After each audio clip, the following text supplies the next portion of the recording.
মানুষকে সাহায্য করতে চাইলে অন্য কোনো উপায় খোঁজো, আমাকে এসবের জন্য ফোর্স করো না। ব্যাপারটা বোঝ অনু, ওই ডাক্তারটা আমাকে প্রচন্ড অপমান করেছে। তুই ডাক্তার হয়ে ওকে উচিত শিক্ষা দিবি। তোমার ইগো স্যাটিসফাই করার জন্য আমি ডাক্তার হব না, আর্টস নিয়ে পড়তে চাই। আমি আর্টস নিয়েই পড়বো, এটাই আমার সিদ্ধান্ত। তুই কি এইভাবেই জেদ করবি? তুমি তোমার জেদের কারণে আমায় ডাক্তার করতে চাইছো? অনু, মুখে মুখে তর্ক করিস না, তোকে আমার কথা শুনতেই হবে। না, আমি শুনবো না। সবার সামনে অনু তার মায়ের স্বপ্ন ভেঙে ছাড়খাড় করে দিল। শৈলজা রেড্ডি এই ঘটনায় এত কষ্ট পান যে 5 বছর কেটে যাওয়ার পরেও উনি অনুর সঙ্গে কথাই বলেননি। এই দেখো, আমি আর্টস চ্যাম্পিয়নশিপে ফার্স্ট হয়েছি, আমি গোল্ড মেডেলও পেয়েছি। অনু ওনার সঙ্গে কথা বলার চেষ্টা করলেও উনি ওকে সুযোগই দেননি। যেভাবেই হোক আমাদের একসাথে থাকতে হবে, বাকিটা আমার উপর ছেড়ে দাও। শৈলজা, আর কতদিন কথা না বলে থাকবে? আরে ও তো তোমারই মেয়ে।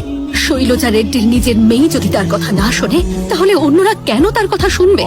ও আমাকে অপমান করেছে। আমার মেয়ে হলে ও আমার কথা শুনতো, কিন্তু ও আমার স্বপ্নগুলো ভেঙে চুরমার করে দিয়েছে। একবারও ও নিজের মায়ের কথা ভাবেনি। প্রথমে ওই ডাক্তার আমায় অপমান করলো, তারপরে ও অপমান করলো। ও একবারের জন্য আমার মান, আমার সম্মানের কথা ভাবেনি। আমি ওর সঙ্গে এবার তখনই কথা বলবো যখন ও ডাক্তার হবে। আমারও খুব খারাপ লেগেছে, কারণ আমার মা আমাকে বোঝেনি। তাই আমি ঠিক করেছি, উনি নিজে এসে কথা না বলা পর্যন্ত ওনার সাথে আমি কথা বলবো না। এ আবার কি নাটক? নাটক না, অসুখ। দেখে কিন্তু বোঝার উপায় নেই। খাবার কি নিজে খায় নাকি সেটাও খাইয়ে দিতে হয়? তার জন্যও অ্যাসিস্ট্যান্ট আছে।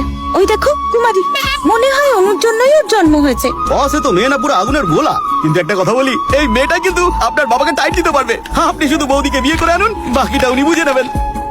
এখানে একটা মেয়ে আছে, ওকে ইনভাইট কর না প্লিজ। সে কে দাদা? আরে বাবার একদম জেরক্স কপি। চল আমার সঙ্গে, আমি দেখাচ্ছি। আয়, আয়। আমাদের কলোনি ভালো লেগেছে তো? হ্যাঁ, তুমি এখানে কেন এসেছো? ও হলো সৌজন্য, আমার বোনের বন্ধু। মানে ও আমার বোনের মতোই। ওর বিয়ে ঠিক হয়েছে, তাই সবাইকে ইনভাইট করছে। যদি তুমি বিয়েতে আসতে পারো, মানে শুভেচ্ছা জানানোর জন্য, তাহলে ওর খুব ভালো লাগবে। আরে তুমি এরকম হাসছো কেন? হয়তো তুমি ওকে চেনো না, কিন্তু ও কলোনির সবাইকে ইনভাইট করেছে, তাই তুমি এলে ওর খুব ভালো লাগবে। আরে কি করছিস? কার্ডটা দে না। এটা তুমি কি করছো দাদা? উনি না এলে কোনো অনুষ্ঠানই হবে না, আর বিয়ের তো কোনো প্রশ্নই ওঠে না। প্রথম কার্ড আমি ওনাকেই দিয়েছি, তারপর সবাইকে দেয়া শুরু করেছি। তোমরা একে অপরকে চেনো? ছোট থেকে, যখন এইটুকু ছিলাম তখন থেকে। আমার পড়াশোনা থেকে শুরু করে আমার জীবনের সব দায়িত্ব উনিই নিয়েছেন। আমার মা ছিল না, কিন্তু ওনার কারণে আমি মায়ের অভাব কখনো বুঝিনি। আমি তো মন্দিরে বিয়ে করতে যাচ্ছিলাম, কিন্তু অনু আমাকে এসে আটকে দিল। আমার বিয়ের সমস্ত ব্যবস্থা, শাড়ি, গয়না, ক্যাটারিং, এমনকি হোটেল বুকিংও উনিই করেছেন। আমার দিদি খুব ভালো, সবসময় নিজের বন্ধুদের খেয়াল রাখে, তাদের দুঃখ কখনো দেখতে পারে না। অনু দিদির হার্ট খুব বড়। গ্রেট। সব রেডি হয়ে গেছে তো? একদম। কোনো সমস্যা হলে বলো। আচ্ছা। ওকে তো আমি জেদি আর একগুঁয়ে ভাবছিলাম।